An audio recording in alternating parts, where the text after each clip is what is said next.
Hi everyone, it's me again. Yes, it's a very rainy day today, and I don't even think it's going to reach 14 degrees. It's currently 12 degrees. Not really looking forward to having to go out today, but I have to because I'm part of a hospital reference group around LGBTQI plus experiences of the hospital journey, and that includes those who are culturally and linguistically diverse. So my backpack is there in the background. You can see there that green object because I'll have to head off after I have a meeting shortly. So that's my morning. But I wanted to talk about my idea of doing a doctorate of creative arts. Yes, yes, yes, yes. And in particular, to get it supervised by a couple of writers that I hold in esteem and that could really teach me a thing or two. So this is out at Western Sydney University, and sort of building on the back of my last video. I have within sights Gail Jones, who's also a writer from WA, and whose work I encountered first in the 1990s with the publication of her first collection of short stories, The House of Sleeping. Then there was Fetish Lives, her first novel, and since then there's been many, many, many other novels, and to much acclaim. So it's pretty ambitious of me to hope that someone like her would be available and would be interested in supervising my novel project. But as with any work curated in that kind of framework, um, you have to write it an exegesis. So there has to be a research base as well, which would only be really good for this novel, I have to say. So then there's also Sunita Perez de Costa, who's a Goan Australian writer, and with whom I have sympathies in terms of the style of writing. She also writes poetry, but I don't know if she's attached to Western Sydney University. She definitely offers mentorship, but we'll see. We'll see. I've made some inquiries, and it would only be part-time because I have a full-time job and even an after-hours casual job, and so I can't commit to anything larger than that. But you definitely need direction and the chance to get instructive advice and feedback from someone who knows the terrain and find a good fit. So that's my ambition. We'll see if it plays out. And today I just wanted to read some poems from Loop Vertigo.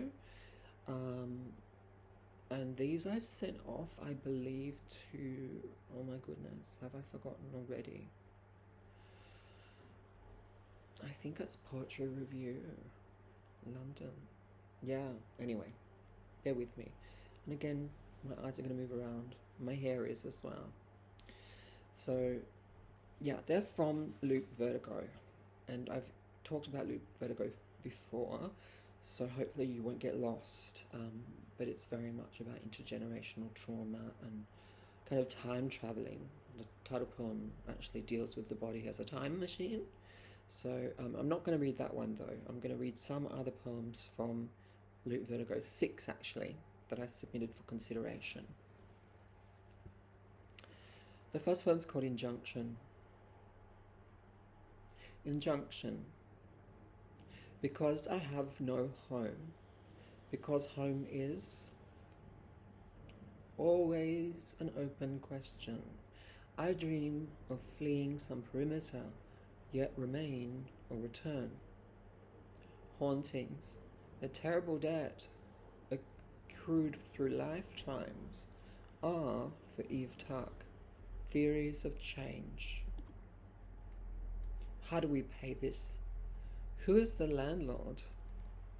How to break free and lease? As spirit sheds habitation, like skin, ghost body, mukti, release.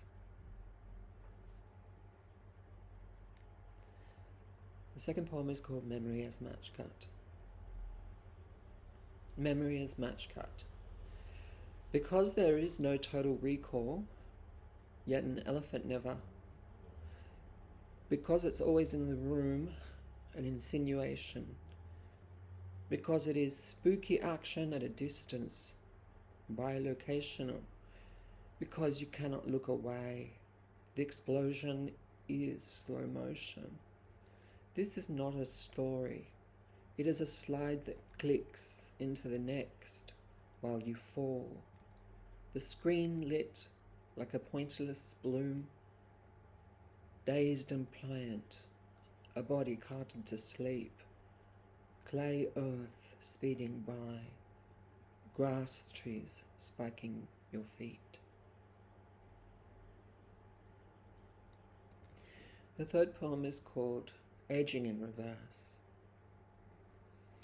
Of course, it's an illusion, but sometimes I see earlier versions of this myself before the grip of adolescence.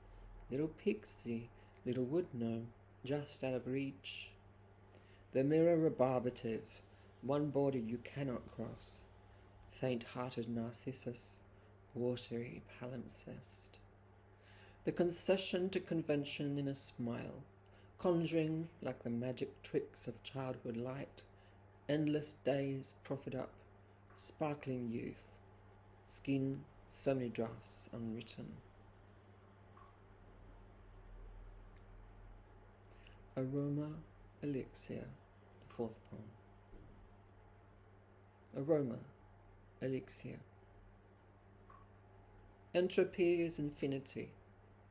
Let's meet there, perhaps in a bar at the edge of the universe.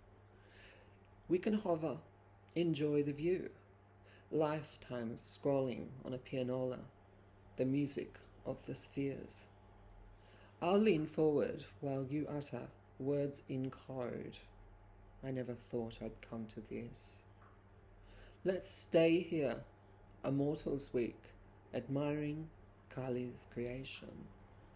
Call and response, a ghost note. And I believe this is the second last poem. We have two more. This is written in Goria Hat, which is in South Kolkata, and so therefore it has the title Goria Hat. And I believe that Qazi Nazrul Islam actually spent time living there, so I was very influenced by that sense of presence. And obviously that very formative, rebellious poem, which links grief and rebellion in some ways, called Birodi, or The Rebel. So there's the quotation as epigraph from that poem. I am the unutterable grief, Goria Hat. How do I unlock my grief? Its well melts ice flows, a viral load, ancient and dangerous, turned flood. It wants to hide, come out only at night, avoid daylight, the glare of strangers. How to write it? Bray tongue like a musin, tear down dawn walls, bear it, myself bear, witness. And here's the last one. Faces of ancestors. Faces of ancestors. Carved from temple stone, glint of jawline, gaze down, fleeing touch. You steam windows, mirror traces, lamp you rub, furious to invoke. What threshold crossed? Tenuous border, you insinuate presence. Your vapor? Double exposure. So just a small selection. There are many others as well, and some of those poems I've sort of siphoned off and sent to other journals, I believe. I think there's a tap dripping in the background, just for atmospherics. Yeah, but I hope to keep developing this in some way. It's been stalled a little bit because I go into these sorts of peaks and troughs, so to speak, with my writing. But having guidance from others and feedback would be really, really, really welcome.